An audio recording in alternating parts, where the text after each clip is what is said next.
Petrobras.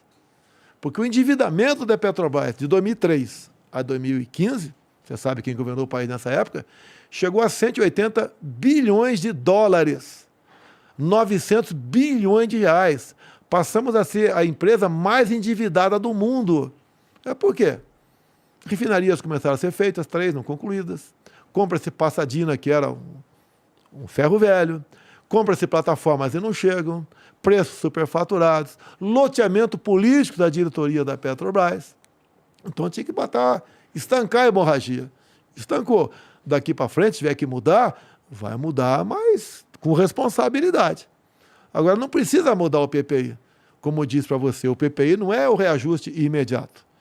Então, você pode ver, trabalho do Caio, tá? Ele buscou maneira legal, que baixou na refinaria já 35 centavos o litro da gasolina na refinaria e já baixou 20 centavos o diesel. É pouco? Sei que é pouco. Mas a tendência era uma curva ascendente. Então, o trabalho do Caio, com responsabilidade, chegou nisso. E por que a gente não... Tem uma galera, eu estava conversando com... não vou lembrar quem. Mas a gente tem um problema que a gente produz, a gente extrai bastante petróleo, mas a gente não consegue refiná-lo aqui. As nossas refinarias, né, não têm a capacidade de refinar o volume que nós consumimos. Não era para a gente já ter resolvido isso? Sim. Em 2004, 2005, começaram a fazer 3 refinarias no Brasil, 2 no Nordeste e 1 no Sudeste. Nenhuma foi concluída, se torrou em torno de 100 bilhões de reais e virou um terreno abandonado, 3 terrenos abandonados. O que o governo do PT também permitiu? Que o governo da Bolívia, Evo Morales, nacionalizasse 2 refinarias nossas lá. E, inclusive, o ministro das Relações Exteriores da época foi favorável, falou que o Brasil estava tendo um comportamento... Não era solidário, um comportamento imperial, vamos assim dizer. O tema era outro. Está usando o território da Bolívia. Que a Bolívia era dona daquele pedaço. Um comportamento imperialista. Só para entender, presidente, desculpa, é que assim, desse assunto eu tô meio por fora. Você está dizendo que o Brasil tinha 2 refinarias na Bolívia, sim. Que eram nossas, a gente pagou para fazer e os caras só tomaram, foi isso? E o próprio, agora não quero falar o nome, né? O presidente da época, ele gravou, tem um vídeo depois dele dizendo que o Evo Morales o procurou e falou sobre a nacionalização. E ele falou, petróleo não é de vocês? Então não se discute, é de vocês. E daí tomou numa boa. Pagou uma merreca, um pagamento simbólico, e nós perdemos 2 refinarias lá. Então, se nós tivéssemos feito pelo menos 2 refinarias, nós seríamos autossuficientes em refino, e não somos. Ou seja... E a gente fica refém do PPI. Sim, o cara bota o preço que quiser lá fora. Você pode ver, quando você vê agora esse conflito, né? Ucrânia-Rússia, alguns países da Europa tiveram a sua cota de gás diminuída. Os caras precisam de energia. Vão buscar o quê? Diesel. E se tem mais gente buscando diesel, o preço vai lá para cima. Sim. Então, esses fatores todos, preço, o valor do dólar, preço do valor do petróleo lá fora, procura de diesel, faz com que o preço seja instável. Agora, uma refinaria você não faz em 2, 3 anos. É de 4 para cima. Sim. Nós não investimos com mais profundidade nisso por causa da pandemia, que o Brasil passou um momento difícil na economia. 2020, por exemplo, nós gastamos 700 bilhões de reais com a pandemia. Quase metade disso com o auxílio emergencial. 2020? 2020. Você pode ver, o que aconteceu em 2020? Março, começou a política do fica em casa. Lockdown. Fecha tudo. Quem tem salário fixo, né? Tem estabilidade no emprego, sobrevive. Quem tem uma poupança... O senhor está falando do comecinho da pandemia. Sim, março de 2020. Tá. E daí o que aconteceu? Quando começou obrigando o povo a ficar em casa, e eu fui para Taguatinga, Ceilândia, né? Bairros pobres lá da periferia, de moto, e entrava na casa das pessoas, posso ver tua geladeira? Não tinha nada. São pessoas que vivem na informalidade. É o churrasquinho de gato, no Rio aqui a água é o biscoito na praia, aqui em São Paulo aqui é vender biscoito aqui, o picolé na arquibancada, é o cara que conserta a máquina de lavar roupa, é o mecânico, é o informal. Esse pessoal foi obrigado a ficar dentro de casa, a massa.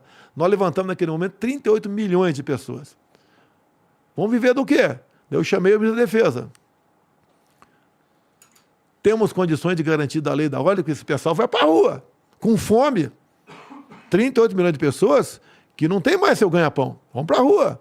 Irresponsabilidade de fazer o que estão fazendo sem dar alguma coisa para eles. Olha, não temos condições de garantir da lei da ordem pelo efetivo das Forças Armadas. E outra, obrigar o cara à força a ficar em casa, com fome, bem, criamos o auxílio emergencial. Sobre esse lance de ficar em casa, foi bem no começo da pandemia, Sim. mas foi um cabo de guerra, isso daí, entre Eu, no mundo governadores, todo, o contrário. Deixar bem claro aqui, para não ter dúvida. Eu, no mundo todo, o contrário é isso. sobre ficar em Ficar casa. em casa, sim. Tá. Mas será, presidente, que assim, hoje a gente olhando tudo que passou e tudo mais, assim, talvez a gente tenha uma análise um pouco diferente. Porque a gente hoje, pelo menos, faz uma ideia do como as coisas aconteceram, sobre as vacinas e tudo mais. Mas será que esse fica em casa, num primeiro momento, um fica em casa mais radical, não garantiria que as pessoas poderiam voltar para suas vidas normais mais rapidamente? Nova York. O maior número de contaminados foram que ficaram em casa. Tá? O que eu falava? Nós temos que lutar contra a doença, em especial os mais idosos, com comorbidade, e o povão tem que trabalhar. Senão vai morrer de fome. Ficar embaixo da cama não vai resolver nada. E qual a intenção do lockdown? No máximo em 2 meses, criar hospitais de campanhas, aparelhar ou reaparelhar hospitais com respiradores. Foi um E problema. está tudo resolvido. O lockdown durou mais de 1 ano e meio. Virou uma política. Não durou. 1 ano e meio, sim. Você vê, eu te posto decretos para você de 2021, Não, eu não, vários governadores com lockdown. Eu não duvido que havia uma política nesse sentido, mas como o senhor disse, o povão precisava trabalhar. Sim. E assim, eu lembro que nessa época eu morava em Curitiba e eu tinha que vir para São Paulo toda semana para fazer o Flow. E eu lembro de passar aqui em São Paulo nos 2 primeiros meses, por aí, e parecia de fato uma cidade fantasma. Mas depois as coisas foram... As pessoas começaram a ter que ir trabalhar, não Quanto tinha tempo jeito. depois? 1 ano depois? Não, acho que não foi 1 ano demorou esse depois. tempo todo não, presidente. Sim. Eu assim, não estou 2020 dizendo que não foi uma questão 2020, grande parte dos estados, os governadores, por decreto, fechavam tudo. Exato. E às vezes o governador não fechava, o prefeito fechava. O que o Supremo decidiu? Era concorrente, eu, governadores e prefeito. Só se eu, por exemplo, decretasse área amarela em São Paulo, o governador podia botar área vermelha. O prefeito no seu município podia botar uma área roxa. Foi o STF que deu esse poder para ele. Deu esse poder para ele. Não sei por que fizeram isso. Me tirar de mim o poder de conduzir essas medidas da pandemia. E o que eu falava lá atrás? O vírus veio para ficar, infelizmente. Não é que eu quero, veio para ficar. Tanto é que não foi embora até hoje, nem vai embora mais. Fica rodando pelo mundo. E não é essa a solução. Daí, por exemplo, o meu ministro da Saúde, tal do Mandetta, ele fez um protocolo, quem estava com Covid ia para casa, quando sentir falta de ar, ia para o hospital. Daí eu falei, vai para o hospital fazer o quê? Ser entubado? Esse é o remédio? Por que você não garante a liberdade do médico clinicar seu paciente? Porque o médico sabe disso. Ele aprende. Se chega alguém que está passando mal, pode morrer, ele pode receitar alguma coisa e com um acordo com o paciente ou com a família. Então o tratamento precoce deixou de existir. Eu ainda falei para o Mandetta, vai para o hospital para ser entubado, o remédio é tubo, por que não deixar o médico clinicar? Você pode ver, na Guerra do Pacífico, por exemplo, o soldado chegava ferido, não tinha quem doasse mais sangue, e os médicos começaram a botar água de coco na veia dos caras, e salvou. Os remédios, muitas vezes, são descobertos por acaso. Você pega a África subsaariana, daí o pessoal fala, não tem informações precisas sobre a África. Por que morreu pouca gente lá? Proporcionalmente falando. Eles tomavam remédio, não vou falar aqui para evitar aí, eu querer derrubar a tua live aqui, um remédio que servia para combater a cegueira dos rios. Você pode ver, o que aconteceu com a China agora, há poucas semanas? Uma crise de Covid na China. Eu te pergunto, a Coronavac de onde é? Não é da China? Eles não tomaram a vacina? Ou se tomaram, por que não teve eficácia? Você não pode discutir esse assunto. Você fica proibido de discutir esse assunto. Eu discuti com embaixadores do mundo todo, no Brasil, conversando, ligando para médicos. Região amazônica. Qual o percentual de morte entre civis e militares? Muito maior entre os civis. Os militares Proporções estavam falam. usando Usando para combater o eu negócio da vou falar malária. e acabou, é hidroxicloroquina. Da malária. Tá. Eu tomei quando eu passei mal. No dia seguinte estava bom, coincidência ou não. Eu vou em eventos por aí. Às vezes tem 2 a 3 mil pessoas me assistindo. Quem é que contraiu o Covid? 70% levanta o braço. Quem usou isso ou aquilo? 90% levanta o braço. Funcionou. E é uma coisa imediata. Mas, pô, presidente, isso é meio que lutar contra a comunidade científica. Não. Tá não todo é, mundo não, no começo da pandemia. Contra a indústria farmacêutica, é uma diferença grande. É que no começo da pandemia... E a comunidade científica, em grande parte, representa a indústria farmacêutica.